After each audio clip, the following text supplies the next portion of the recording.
राज्यसभा में लिखित सवाल के जवाब में गृह मंत्रालय ने किया स्पष्ट, कहा पिछले 6 महीनों में चीन की तरफ से नहीं हुई है कोई घुसपैठ, पाकिस्तान की तरफ से हुई है 47 घुसपैठ।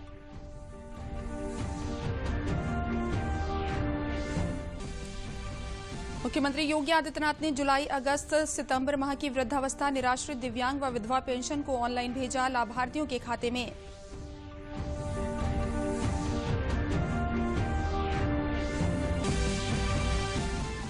वाराणसी में सेवा सप्ताह के रूप में मनाया जा रहा है प्रधानमंत्री नरेंद्र मोदी का जन्मदिन। सामाजिक संगठन और कार्यकर्ता लगातार चला रहे हैं स्वच्छता कार्यक्रम।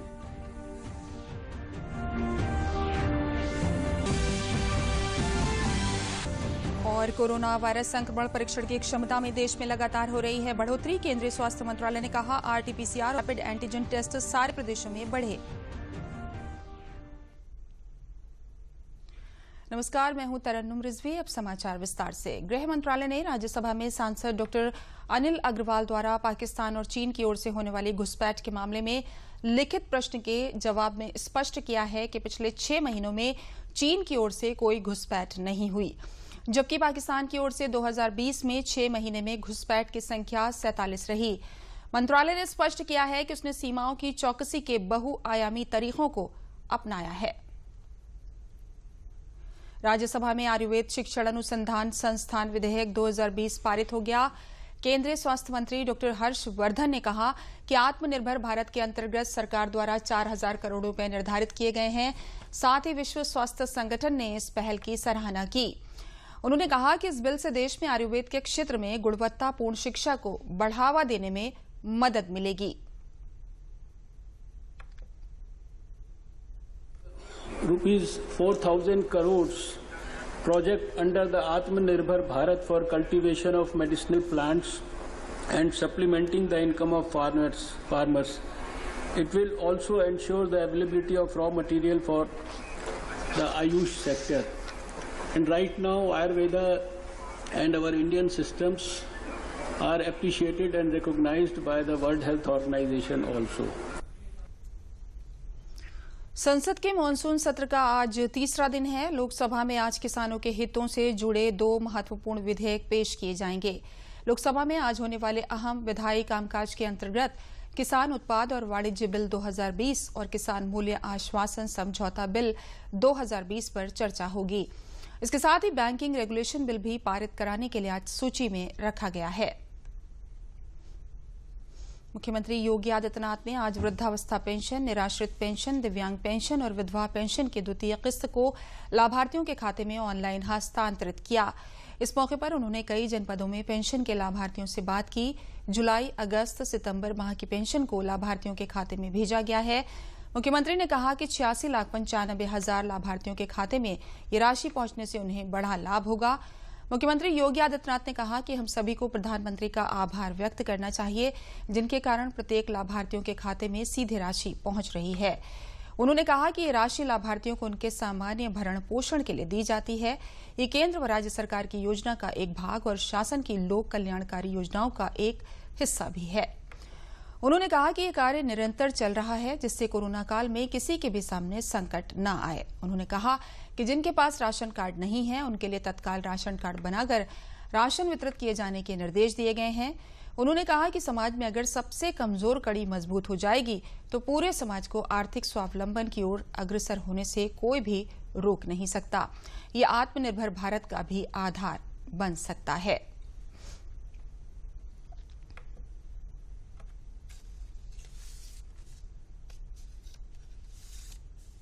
मुझे बहुत प्रसन्नता है कि आज एक साथ 86,95,027 उन सभी वृद्धावस्था पेंशन, निराश्रित महिला पेंशन, दिव्यांगजन पेंशन और कुष्ठावस्था पेंशन से जुड़े हुए लाभार्थियों को हम उनकी त्रैमासिक पेंशन सुविधा का लाभ प्रदान कर रहे हैं। जुलाई, अगस्त और सितंबर माह का पेंशन एक साथ इन सभी लाभार्थियों के खाते में जा रही है। तकनीक कितनी सशक्त होती है कि यहीं से एक बटन दबा करके इन सभी लाभार्थियों के खाते में पेंशन पहुंच जाएगी। आज से 10 साल 15 साल पहले की स्थिति क्या थी? समाज कल्याण विभाग में या दिव्यांगजन कल्याण विभाग में हम लोग भी इस बात को देखते थे कि जनपद स्तर पर पात्र लाभार्थियों को धनराशि नहीं मिल पाती थी या फिर उसमें भी बंदरबांट होता था। हम सबको प्रधानमंत्री मोदी जी के प्रति आभार व्यक्त करना चाहिए, जिनके कारण आज हर लाभार्थी के खाते में सीधे पैसा जा रहा है और बड़ी मात्रा में लाभार्थी शासन की योजनाओं से लाभान्वित हो रहे हैं। 86,95,000 से अधिक लाभार्थियों के खाते में एक साथ 3 महीने की पेंशन, जिसकी राशि 1311 करोड़ रुपए है, यह राशि एक साथ हम लोग यहां भेजते हुए मुझे बहुत प्रसन्नता की अनुभूति हो रही है।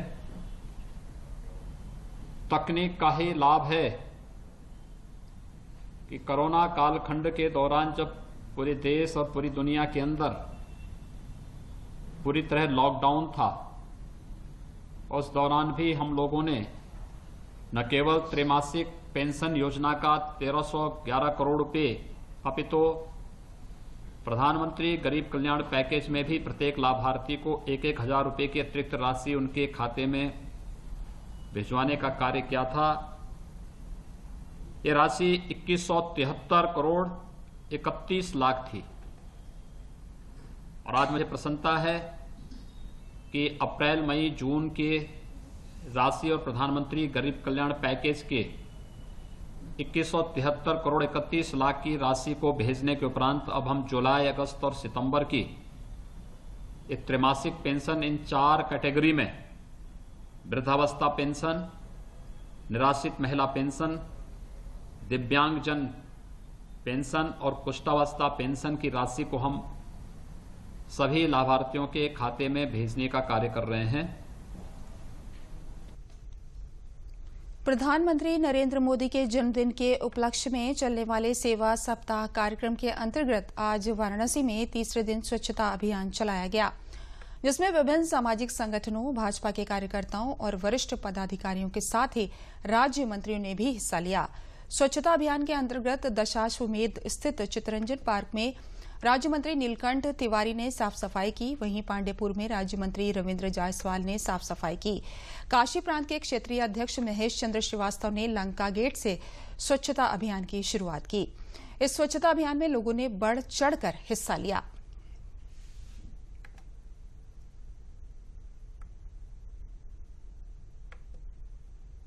वाराणसी के सांसद देश के प्रधानमंत्री श्रीमान नरेंद्र मोदी जी का 70वां जन्मदिन देश भर के कार्यकर्ताओं ने इसको सेवा सप्ताह के रूप में मना रहे हैं। चूँकि माननीय मोदी जी काशी के सांसद हैं, तो अति उत्साह में आज पूरा शहर सेवा सप्ताह में अलग अलग तरीके से अपना योगदान दे रहा है। आज माननीय मोदी जी का जो आह्वान है स्वच्छ भारत, तो स्वच्छ भारत के मिशन को में संबल प्रदान करते हुए आज बनारस के सभी जितने चौराहे हैं, गलियां हैं, उसमें सभी कार्यकर्ताओं ने, सामाजिक लोगों ने निकल करके सफाई किया है। आज स्वच्छता कार्यक्रम है, विभिन्न जगहों पर पूरे देश में यह कार्यक्रम किया जा रहा है, प्रदेश में भी किया जा रहा है। बनारस, काशी, चूंकि माननीय प्रधानमंत्री का संसदीय क्षेत्र है, काशी के प्रत्येक जन, प्रत्येक कार्यकर्ता उनसे बहुत ही प्रेम करते हैं और भी उत्साह के साथ यहाँ पर कार्यकर्ता हर गली, हर मोहल्ले, सेवा बस्ती, हर जगह स्वच्छता कार्यक्रम कर रहे हैं। प्रधानमंत्री नरेंद्र मोदी का जन्मदिन हरदोई में भी सेवा सप्ताह के रूप में मनाया जा रहा है। इस अवसर पर लोगों ने बड़ी संख्या में पहुंचकर जिला चिकित्सालय में रक्तदान किया। रक्तदान शिविर में पहुंचे 70 युवाओं ने रक्तदान किया। इस अवसर पर भारतीय जनता पार्टी के जिला अध्यक्ष सौरभ मिश्र ने कहा कि कोरोना संकट के इस दौर में रक्तदान से बड़ा कोई दान नहीं है। इस अवसर पर रक्तदान करने वाले युवा देश के तमाम लोगों की जिंदगी बचाने का काम कर रहे हैं। भाजपा ने प्रधानमंत्री के जन्मदिन को सेवा सप्ताह के रूप में तथा सामाजिक सरोकारों का दायित्व निभाने की जिम्मेदारी उठाई है।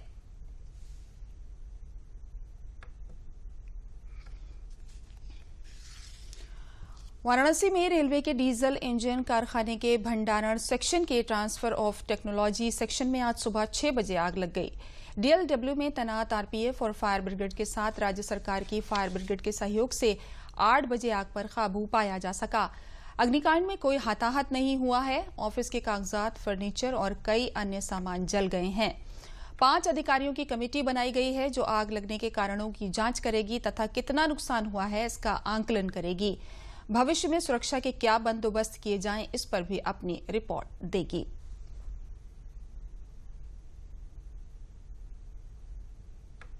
ये आग लगभग 6:15 बजे लगी है और जैसे ही सूचना मिली है उस समय हमारे फायर टेंडर डीएलडब्ल्यू के safety official, civil defence volunteers वगैरह पहुंच गए हैं तुरंत, और 10 मिनट के अंदर एम्बुलेंस टीम भी पहुंच गई है। इसकी सूचना यूपी स्टेट फायर सर्विस को भी दे दी गई थी, जो लोग 7 बजे तक पहुंच गए और 8:15 बजे हमारे यहाँ ये फायर कंट्रोल कर ली गई है।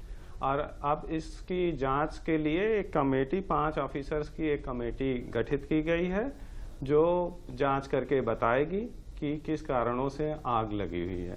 इसमें कोई इंजर्ड नहीं हुआ है।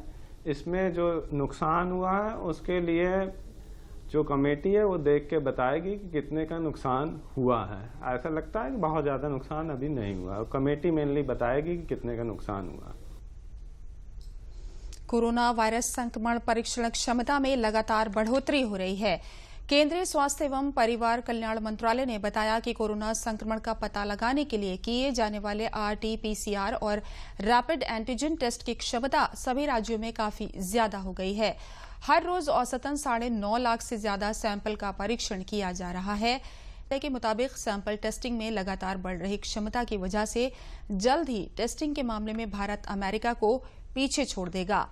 इस बीच केंद्रीय स्वास्थ्य मंत्रालय ने सभी राज्यों को रैपिड एंटीजन टेस्ट में लक्षण वाले मरीजों के नेगेटिव आने के बाद भी उनका अनिवार्य रूप से RT-PCR टेस्ट कराने के निर्देश दिए हैं। कोरोना के खिलाफ सरकार के सख्त कदमों की मदद से बेहतर नतीजे सामने आ रहे हैं। स्वास्थ्य एवं परिवार कल्याण मंत्रालय के मुताबिक देश में कोरोना महामारी से संक्रमित लोगों में अब तक 39,42,000 से ज्यादा मरीज स्वस्थ हो चुके हैं। पिछले 24 घंटों में 82,961 कोरोना मरीज स्वस्थ हुए। देश में रिकवरी रेट बढ़कर 78.53% हो गई है। देश में मृत्यु दर घटकर 1.63% हो गई है, जो विश्व में सबसे कम दर वाले देशों में शामिल है। स्वच्छ भारत मिशन ग्रामीण के तहत बाराबंकी में मनरेगा के माध्यम से प्रत्येक ग्राम पंचायत में 2 मॉडल शौचालय बनाए जा रहे हैं। 560 शौचालयों का निर्माण कार्य चल रहा है। 250 शौचालयों का निर्माण कार्य प्रस्तावित है। सामुदायिक शौचालयों पर 3 लाख खर्च किया जा रहा है। ग्राम पंचायतों में वाटर रेन हार्वेस्टिंग और स्टेडियम का भी निर्माण कराया जा रहा है। इन सभी कार्यों में प्रवासी मजदूरों को काम दिया जा रहा है। विकास की इस राह से गुजरने वाले गांव भी उन सभी सुविधाओं से आच्छादित होंगे जो अभी तक शहरों में ही सीमित थी। गांव में स्वच्छता मिशन के अंतर्गत एक महिला की नियुक्ति की जाएगी, जिसको 6,000 रुपए मानदेय दिया जाएगा। कोरोना महामारी की वजह से हम लोग बेकार बैठे थे। मोदी जी ने हम लोगों को काम दिया मनरेगा योजना में, और तालाब में भी हम लोगों ने काम किया मनरेगा में, और स्टेडियम में भी मनरेगा का काम, गलियारा वाला काम मिल गया हम लोगों को। और मोदी जी ने हम लोगों को गल्ला भी दिया फ्री 2-3 महीने का भी, और राशन भी देते हैं और पैसा भी देते हैं, और सिलेंडर भी उन्होंने फ्री हम लोगों को दिया। मोदी जी का बहुत बहुत धन्यवाद। लॉकडाउन जब से लगा हुआ है हम लोगों को काम धंधा सब बंद हो गया, और जो नरेगा चला तो तालाब वालाब खुदा तो उसमें काम मिला हम लोगों को। सार्वजनिक शौचालय जो बना तब से काम मिला, और सरकार को खर्चा पानी मेरे घर को चला, परिवार को पालन पोषण हुआ, और सरकार को धन्यवाद बोलते हैं। ये लॉकडाउन के महामारी से हम व्याकुल थे। उसके बाद में अपने बाल बच्चों के जिलाने के लिए परेशान थे, और मनरेगा में काम दिया मोदी जी ने। उसके बाद काम किया, उसके बाद कुछ थोड़ा सा आराम मिला बच्चों के लिए। फिर उसके बाद स्टेडियम खेलकूद के लिए बच्चों के लिए उसमें कार्य कर रहे थे, और मोदी जी का बहुत बहुत धन्यवाद। मनरेगा के तहत हम लोग प्रवासी श्रमिकों को विशेष रूप से प्रयास कर रहे हैं कि उनको रोजगार मिले। मनरेगा में हम लोग कई काम कर रहे हैं, जैसे वाटर हार्वेस्टिंग रिलेटेड जितने हैं, तालाबों की खुदाई है, या फिर नाली जहाँ जहाँ बननी है या इसके अलावा जो भी काम है जहाँ पे बंडिंग होनी है उधर बंडिंग का काम, तो ये प्रयास है कि मनरेगा से श्रमिकों को भी आमदनी का मौका मिले और गांव का जो इंफ्रास्ट्रक्चर है उसमें भी बढ़ोतरी आए। रायबरेली जनपद में प्रधानमंत्री गरीब कल्याण योजना के अंतर्गत मिलने वाली सुविधाओं से गांव के गरीबों की जिंदगी बदल रही है। गरीब कल्याण योजना के अंतर्गत जहां मिलने वाले राशन से इनका भोजन चल रहा है, वहीं गरीबों को सरकार द्वारा आवास भी मुहैया कराया जा रहा है। आर्थिक रूप से पिछड़े लोग मकान पाकर खुश हैं। उनका एक बड़ा सपना सरकारी योजनाओं के कारण पूरा हो रहा है। जनपद के दीनशाह गौरा ब्लॉक में जिन 13 लाभार्थियों को आवास मिले हैं वो प्रसन्न हैं और सरकार को धन्यवाद दे रहे हैं कि सरकार की निगाह अंतिम गरीब व्यक्ति तक पहुंच रही है।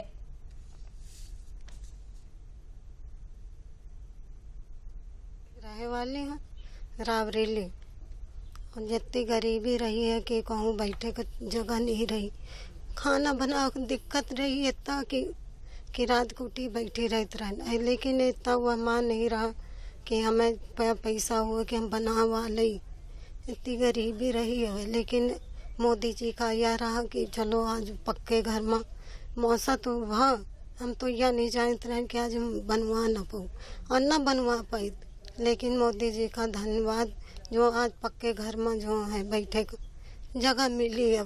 प्रधानमंत्री गरीब कल्याण योजना अंतर्गत 13 पात्र लाभार्थियों को प्रधानमंत्री आवास का लाभ दिया गया है। इसमें लगभग 1200 मानव दिवस का सृजन मनरेगा से लिया गया है। सरकार की मंशा के अनुसार प्रवासी श्रमिकों को युद्ध काम दिया जा रहा है। इसके अलावा और भी अन्य योजनाओं के माध्यम से प्रवासी श्रमिकों को लाभ पहुंचाया जा रहा है। आजमगढ़ के डाक विभाग ने इंडिया पोस्ट पेमेंट बैंक की स्थापना के साथ ही ग्रामीण क्षेत्रों में काम करना शुरू कर दिया है। डाकिया ग्रामीण क्षेत्रों में जाकर फोन के माध्यम से सिर्फ आधार संख्या के साथ लोगों को पैसे का भुगतान कर रहा है। आजमगढ़ मंडल में डाकियों द्वारा 1,93,000 लोगों ने 53 करोड़ रुपए का अब तक भुगतान लिया है। फिंगरप्रिंट के माध्यम से लोगों के लिए ये आसान सुविधा और दरवाजे पर पैसा मिलना एक अच्छी शुरुआत है। इस महामारी में पोस्टमैन के द्वारा गांव तक पहुंच रही है इस सुविधा से लोग प्रसन्न हैं। हमको लॉकडाउन में पैसे की जरूरत पड़ी तो हम अपने गांव के पोस्टमैन साहब को फोन किए थे। 1000 रुपये की जरूरत पड़ी थी तो लाके हमको घर पे पहुंचा दिए थे। इसलिए सरकार की स्कीम हमको बहुत अच्छी लगी। 1,93,000 लोगों को हम लोगों ने APS के माध्यम से भुगतान किया है, जिसकी धनराशि लगभग 53 करोड़ है। तो यह निरंतर अभी हम लोग डेली कैंप के माध्यम से भी जनता को सुविधा पहुंचा रहे हैं और आगे यह बैंक एक बहुत बड़ा बैंक बनने की तरफ अग्रसर है और हम लोग इस सेवा में और आगे सुधार करते रहेंगे। हर समस्या समाधान लेकर आती है। प्राथमिक विद्यालय इकोना रायबरेली के विद्यालय प्रबंध समिति और अभिभावकों ने शिक्षकों के माध्यम से इसे कर दिखाया है। कोरोना संक्रमण काल में बच्चे स्कूल नहीं आ रहे थे तो उन्हें पढ़ाने के लिए एक नया तरीका खोजा गया। गांव में ही वॉलंटियर तैयार किए गए और उन्हें स्कूल द्वारा शैक्षिक सामग्री मोबाइल पर भेजी जाने लगी। गांव में वॉलंटियर बच्चों को मैदान में बैठाकर पढ़ाई कराना शुरू कर दिया। इससे जहां बच्चों को लगातार शिक्षा मिलती रही, वहीं समय से कोर्स भी पूरा कराया जाता रहा। वॉलंटियर मिथिलेश कुमारी, सरिता, मिथिलेश त्रिपाठी, बबली और अनिल जैसे लोग गांव में छात्रों को वॉलंटियर के रूप में शिक्षा दे रहे हैं। ये कार्यक्रम प्रधानाध्यापक अजय प्रताप सिंह के नेतृत्व में संचालित किया गया। उत्तर प्रदेश के मिर्जापुर जनपद के विंध्याचल धाम आध्यात्मिक पर्यटन के लिए एक बड़ा केंद्र माना जाता है। प्रदेश सरकार ने यहां आने वाले दर्शनार्थियों के लिए 16.50 करोड़ रुपए की लागत से रोपवे तैयार किया है। इस रोपवे से वो जंगल, पहाड़ और नदी का मनोरम दृश्य देख सकेंगे। 500 मीटर बने लंबे रोपवे को 2 पार्ट में बनाया गया है। पहला रोपवे काली खो मंदिर से अष्टभुजा मंदिर तक जाता है और दूसरा अष्टभुजा पहाड़ से नीचे सड़क तक पहुंचता है। ये रोपवे PPP मॉडल से तैयार किया गया है। इसके बन जाने से भक्तों को 150 सीढ़ी चढ़ने और उतरने से मुक्ति मिल जाएगी तथा बाहर से आने वाले पर्यटकों को विंध्य पहाड़ियों का आनंद भी रोपवे से उठा सकेंगे। 2014 में शुरू हुआ रोपवे बनकर तैयार है। मुख्यमंत्री योगी आदित्यनाथ नवरात्र में इसका शुभारंभ कर सकते हैं। सरकार के गाइडलाइन के अनुसार विंध्याचल में पूर्वांचल का एकमात्र रोपवे यहाँ का निर्माण विगत कई वर्षों से चल रहा है। जिसका सज धज कर तैयार हुआ है। बस यहाँ अगर ये खुल जाएगा तो यहाँ रोजगार की आशा बढ़ जाएगी, रोजगार मिलेगा, स्थानीयों को फायदा होगा और श्रद्धालुओं को भी जो सीढ़ियाँ 150 चढ़ना पड़ता है वो न चढ़कर मात्र 5 मिनट में चढ़ जाएंगे, उनको भी सुविधा मिलेगी। 2 रोपवे का निर्माण हुआ है। पहला कालीखोह से ऊपर अष्टभुजा की पहाड़ी पर आता है और दूसरा अष्टभुजा मंदिर के पास से वो नीचे जाता है। एक की लंबाई लगभग 180 मीटर है, दूसरे की 286 मीटर है। दोनों का टेक्निकल क्लियरेंस जो है जुलाई में हो चुका है और दोनों की लागत लगभग 16.5 करोड़ रुपए की है। मैं मानता हूं कि इस रोपवे के संचालन से लोगों में एक आकर्षण का भाव आएगा और हमारा जो पर्यटन है, खासकर जो बच्चों में उत्साह दिखेगा उससे और बढ़ेगा। बच्चों के साथ बड़े भी आ सकते हैं और खासकर जिन लोगों को पैरों में दिक्कत है, जो पैदल चलने में असमर्थ हैं, कालीखोह से अष्टभुजा मंदिर आना चाहते हैं, उनके लिए भी बहुत बढ़िया होगा। वो सीधा रोपवे से आ सकेंगे और उसके बाद अष्टभुजा आने के बाद गाड़ी से ही अष्टभुजा मंदिर तक जा पाएंगे। फतेहपुर में किसान कृषि के साथ साथ मधुमक्खी पालन करके अपनी आय बढ़ा रहे हैं। किसानों का मानना है कि कम जगह और कम लागत के साथ ये काम शुरू किया जा सकता है। शुरुआत में थोड़ी चुनौतियां हैं, लेकिन सरकारी विभागों के मार्गदर्शन के बाद मधुमक्खी पालन एक मुनाफे का काम साबित हो रहा है। किसान देवेंद्र को मधुमक्खी पालन के लिए सम्मानित किया गया है। कई किसान इनसे प्रेरणा लेकर इस काम को कर रहे हैं। उद्यान विभाग किसानों को इसका प्रशिक्षण दे रहा है तथा मधुमक्खी पालन करने वाले किसानों को छूट भी दी जा रही है। इसका फायदा किसानों को मिल रहा है। इससे प्रेरणा लेते हुए मधुमक्खी पालन के विषय में सोच हमारी आगे बढ़ी। इसके विषय में हमने नेशनल बी बोर्ड से प्रशिक्षण प्राप्त किया। इसके बाद ये व्यवसाय शुरू किया है। हाँ, कुछ दिक्कतें आती, लेकिन कुछ विशेष नहीं। अगर आप सोचते हैं, करते हैं तो हो जाता है। अच्छा व्यवसाय है। उद्यान विभाग आपकी पूरी मदद करता है, हमारी पूरी मदद की है। उद्यान विभाग ने समय समय पर अनुदान दिया है, जिससे हमारा बिजनेस बढ़ा है और आगे कर भी रहे हैं और इससे हो रहा है। घर की आर्थिक स्थिति सुधर गई है।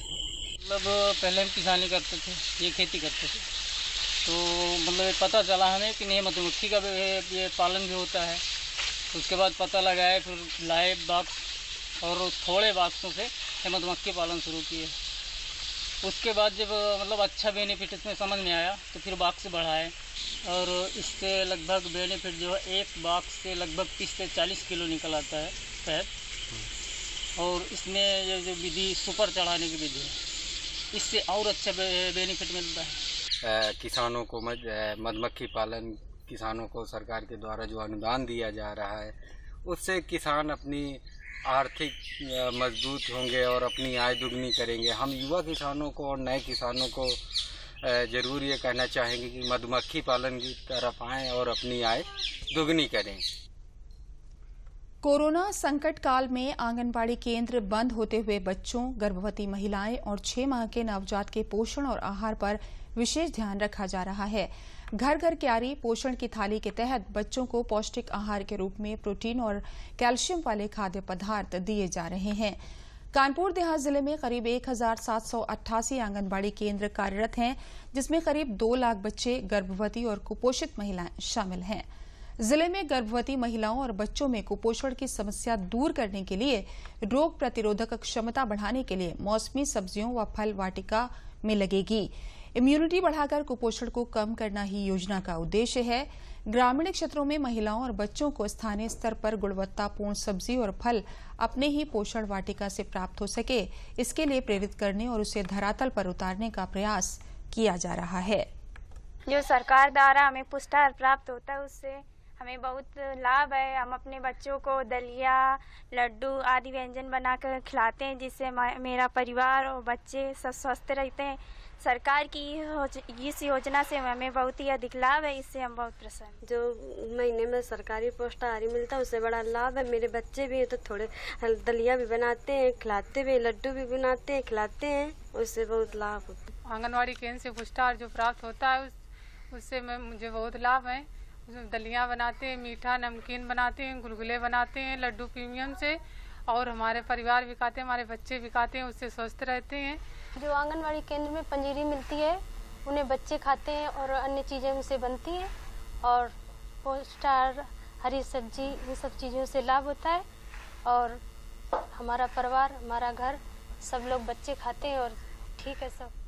2 गज की दूरी बना करके पुष्टाहार डोर टू डोर बांटना है और मास्क का लगाना बहुत ज़रूरी है और सैनिटाइजर घर में जाएं जिसके घर में तो लाभार्थियों को पहले सैनिटाइजर करवाएं और मास्क लगवाएं और उनको दूर से दूरी बना करके पुष्टाहार का वितरण करते हैं। जनपद में 1788 आंगनबाड़ी केंद्र हैं जिसमें से 400 स्कूलों में पोषण वाटिका का तैयार कर दी है हमको। साथ ही साथ हम लोग अन्य विभागों के समन्वय से जो कन्वर्जेंस विभाग है, ICDS, स्वास्थ्य, शिक्षा, राष्ट्रीय ग्रामीण आजीविका मिशन और पंचायती राज विभाग, इनके समन्वय से हम लोग ये प्रयास कर रहे हैं कि प्रत्येक गांव में इस प्रकार के पौधों का रोपण हो जिससे इम्यूनिटी बढ़े, अर्थात विटामिन C युक्त पौधे जिनमें विशेष रूप से आंवला, नींबू और करौंदा। साथ ही साथ जो पोषण वाटिका होनी है इसमें बच्चों को जो मिनरल्स हैं बच्चों को और उनकी माताओं को, जिससे कि अगर स्वस्थ माता होगी तो स्वस्थ बच्चों को जन्म देगी। प्रदेश में सुकन्या समृद्धि योजना और बेटी बचाओ बेटी पढ़ाओ अभियान का लाभ सोनभद्र जैसे पिछड़े जिले में भी देखने को मिल रहा है।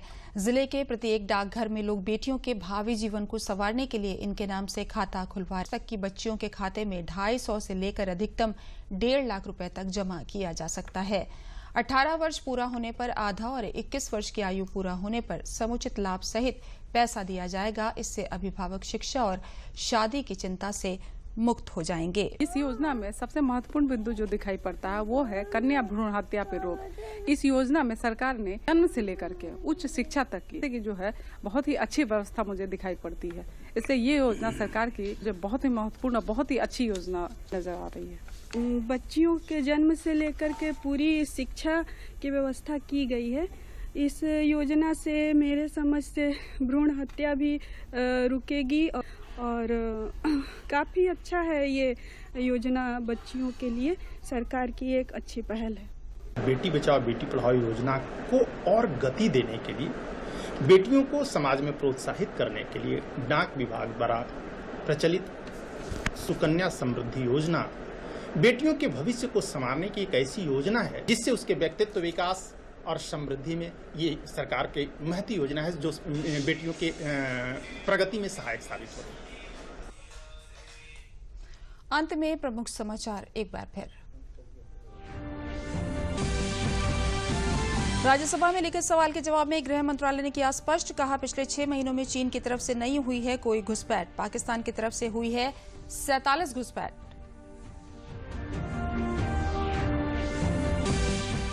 मुख्यमंत्री योगी आदित्यनाथ ने जुलाई, अगस्त, सितंबर माह की वृद्धावस्था, निराश्रित, दिव्यांग व विधवा पेंशन को ऑनलाइन भेजा लाभार्थियों के खाते में।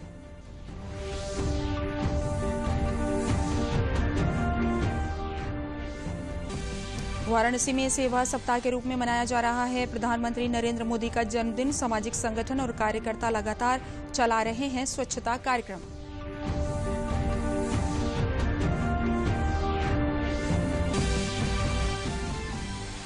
और कोरोना वायरस संक्रमण परीक्षण की क्षमता में देश में लगातार हो रही है बढ़ोतरी। केंद्रीय स्वास्थ्य मंत्रालय ने कहा RT-PCR और रैपिड एंटीजन टेस्ट सारे प्रदेशों में बढ़े।